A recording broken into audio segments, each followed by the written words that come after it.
Stevija. Ar tikrai mes čia turime tą produktą, kuris yra sveikatai palankus? Ką mes matom sudėtyje? Eritrolis, tai yra maisto priedas, ir taip pat steviolio glikozidas, kuris irgi yra maisto priedas. Ir jūs čia įsivaizduojate, kad čia yra sveikatos šaltinis, pagalvokite dar kartą. Jau galvotume, kad ekstraktas yra geresnis pasirinkimas. Tačiau, kai mes pamatome sudėtį, suprantame, kad tame ekstrakte stevijos yra tik 8,1%, bet dar įeina ir konservantai, ir kiti priedai.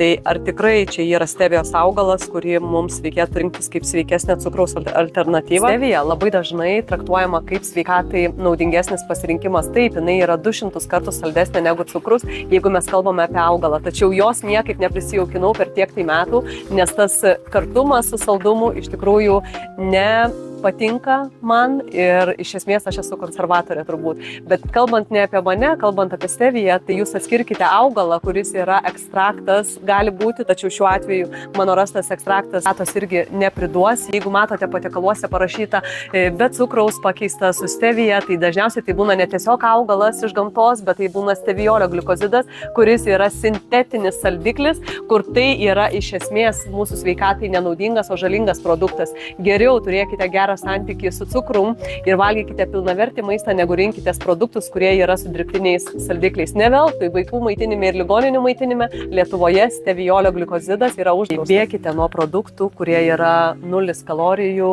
bėkite nuo produktų, kurie yra su sintetiniais saldikliais. Tai yra produktai, kurie yra nepalankus mūsų sveikatai, jie nepadeda numesti nereikalingus kilogramus, o mes juos tiesiog priaugame papildomai, skatina norą valgyti ir valgyti dar daugiau ir tikrai neturėti gerą santykį su maistu. Ar mūsų organizmui reikia tų sintetinių dalykų? Supraskite patys teisingai, kad viskas mūsų organizme kaupiasi, ką mes į jį dedame, kiek mes konservantų vartojame, kiek mes įdedame į save saldiklių, dažiklių, konservantų, skonio kvapo stipriklių. Visa tai tikrai niekur nenustoja, o lieka mūsų organizme. Vaikščiant po parduotuvę, tu matai spalvotų lentynų jūrą, o iš esmės visa tai, kas yra supakuota, kuo mažiau turėtų būti mūsų krepšelių turinyje. Didžiąją dalį turi sudaryti tikras ir sveikatai palankus maistas, tai yra grynas maistas, tai yra pagrindinė taisyklė mityboje. Nu ką, brangieji, patiko mano patarimai?